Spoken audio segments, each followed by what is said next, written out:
Leave a mark.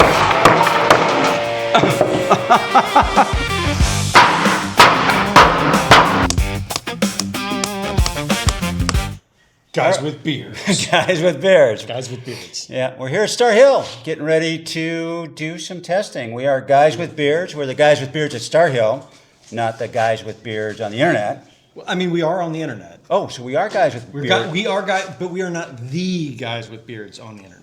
But if we do this, we will be the Guys with Beards on the internet. Guys with beards on the internet is a state of mind, right? It's not just like this one guy, or it's every time you get that new thing and you go on YouTube and you're like, I got to figure this out. Who do you go to? Guys with Beards. You go to Guys with Beards. Now, sometimes guys with beards, they don't have beards, they have mustaches. Okay. Sometimes they're women. Women with beards. Well, they don't even have beards. They could be women with beards. It's whoever it is who's like, you know what? I don't know how this thing works, but I'm going to figure it out and I'm going to share it. And I think that's what we're going to do here today. Okay, so that's what Guys with Beards. Guys with beards. Okay, as a concept. All right. As a concept. All right, so Guys with Beards is a state of mind. It is a state of mind. But we're also Guys with Beards here at Star Hill. You know, I think we're giving back to the Guys with Beards community, because I've learned so much from Guys with Beards. I think it's time we share. Okay. So what are we going to do today? We're going to break stuff. Break stuff? What are you talking about? So you've got this series of knives, CPM 3V, some kind of fancy awesomeness, and you've told me they're indestructible. Oh, these are indestructible. They're the best marking knives on the planet. They are absolutely indestructible. So let's find out. What do you mean by that? Well, okay. So you set this one aside. What number is this one? Oh, this one? Yeah. Yeah. This is actually this is a CPM 3V marking knife. Yep. Got a Cerakote on it. I've never seen that before. We partnered with Millet Knives out of Idaho. Yeah. They're making this high-end knife. It's got an 18-degree primary bevel and a 20-degree secondary bevel on it. They only come in batches. This is a batch of 30. Right. And the first batch is blue. Once blue is gone, it's gone forever. It's never, ever coming back. And this happens to be number 13. We reserved this for some particular reason. All I'm saying is it's unlucky number 13. So if one of these knives is going to break, I think it's going to break today because we're going to do some stupid things to this. Well, this is indestructible. What do you think you're going to do to this knife? Well, so I got a big block of pine. I got a 2x4. I got a piece of steel, and because with marking knives, like I've used a lot of marking knives before, and the tip is always the issue. Right? Oh yeah, that's where these came from. Because the marking knives were junk, right? You try and scrape it into like a timber like this. You scrape a marking knife in there and you push down on it. Well, the tip is gone. Yeah. So this was designed so even on a crusty old timber, you can get a very precise and accurate line.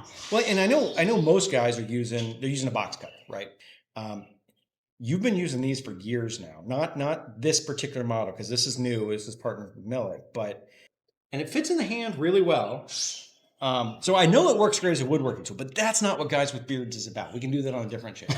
Okay. So Guys with Beards is about the steel CPM 3V. I had to look it up. It's supposedly really hard, really strong. It's within 2% of stainless steel. It is some strong stuff. It is indestructible. Well, I think we're going to find out. Okay, We're going to find out. So, I think we start with a fair first test. Soft pine. Well, let's start with what's the thing designed to do. Okay. And try and do that. All right. So what the marking knife's designed to do is we've got this easy layout tool, and we'll cover that at a different time. But it's basically a template speed square for timber framers. Does all the timber framing operation. And this is designed to actually make a mark. You cant it out a little bit, you hold it like a pencil, and you simply make a mark. And you do a couple of passes on there. And this mark here is going to be precise and accurate. It's going to be exactly where your template is. Where if you use a pencil, it's going to shift out a little bit. So this gives you just an incredible degree of accuracy. And the other benefit is you can do right-handed, or you can slip over and you can do the left-hand side without switching knives. So I think it's the only knife that I'm aware of. It's a marking knife that will We'll do both directions, and again, that line is perfect. It's going to be right exactly on the edge. You're just canting it out to line up that little micro bevel with the tool. Wait! Safety first. We're ready to go. All right, so we're driving into the pine. Okay, all right. What? Huh? What? All right. Oh, you can drive it. 1, 2, 3, go. Whoa! Whoa, what are you doing? Okay. That's not what this is meant for, is it? Well, as for a marking knife, I mean, it's leaving a mark.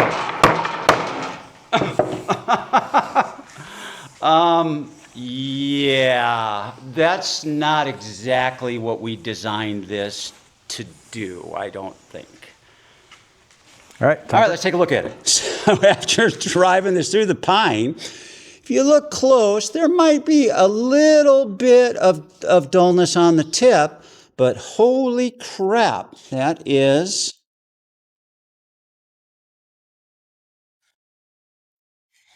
You know, that is crazy. That is just, the tip is still good. And if we check our ability to use the knife as it's designed to do, it still cuts a perfect line. So there's no really impact on the function whatsoever driving it through that little bit of pine. All right. So I guess it's 2x10. That one worked. But I mean, come on, it's pine. It doesn't even count. So I've got a piece of engineered hardwood now. Pretty decent thickness, some old flooring we had lying around. And I'm gonna stab it with the knife. So safety first. All right.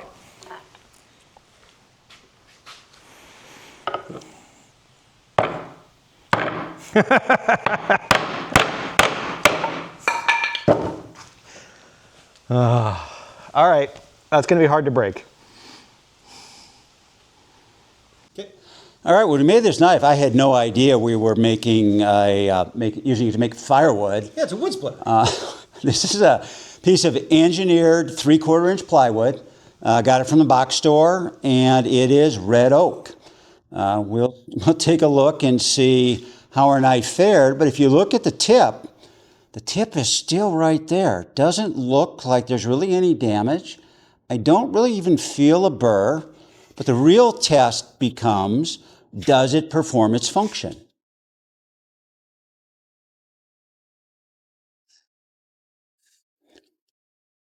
Perfect line. It still performs the function it was designed to do after mashing it through a 3/4 inch piece of engineered flooring. Would you recommend this knife for making firewood? I think you could use it for it. I think it might be... There's maybe some better tools to use for firewood. Yeah, design recommendations to me have always been... Design requirements have always been loose recommendations to us. Guys with beards, that's how we operate. I'm thinking we might be approaching the limits of what this was designed to do. A marking knife that splits firewood? I think that might be, as far as that bad boy will go. So he says we're close to the limits. We're guys with beards. So I got a piece of steel. We're gonna do some stupid things.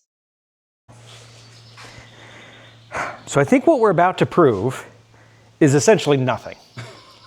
Because, well, I mean, if we take a woodworking tool and we break the tool by hammering it through a sheet of steel, it tells us that the knife doesn't work for something it was never intended to do.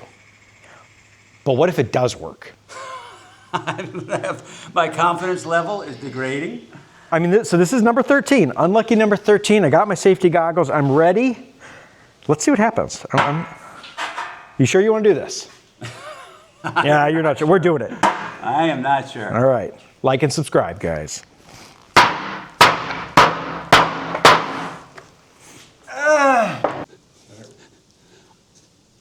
What did you do?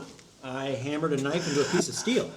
You used this 4-pound hammer and put my marking knife through the steel? All right. All right.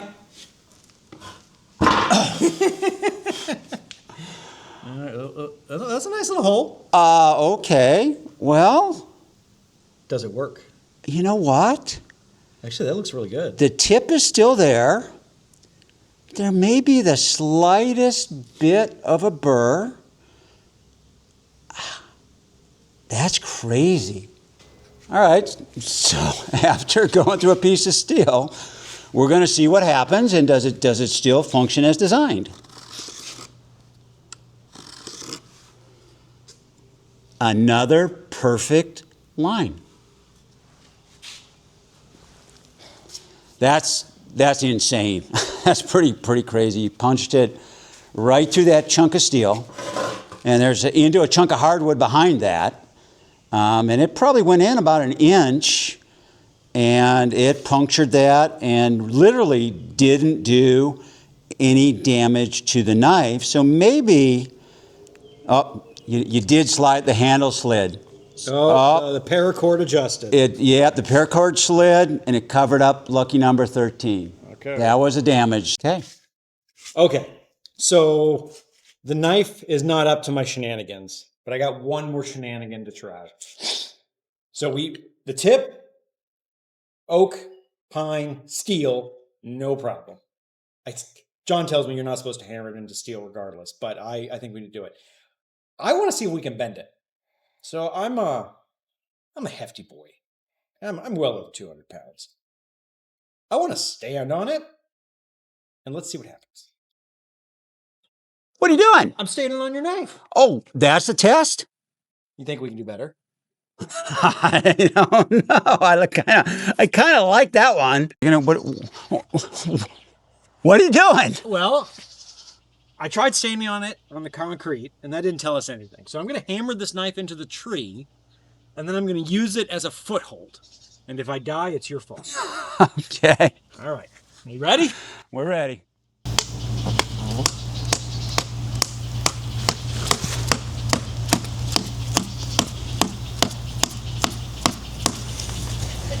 All right. So we got it in. That is crazy. 1 foot. About half my weight. Is it holding? Let's smack this up. You got all of your weight on that knife? And just a little bit on the handle, but yeah, I mean. That Okay, wait, we'll do no hands. Okay, now this is the question. How the heck do we get it out of the tree? I can get the handle off. Okay.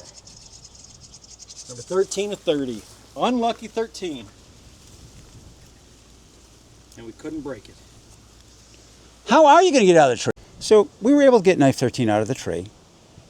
And it's just amazing to me that tip held up. Yeah, I gotta say, we really enjoyed putting knife 13 through its paces. It held up very, very well. I was quite surprised.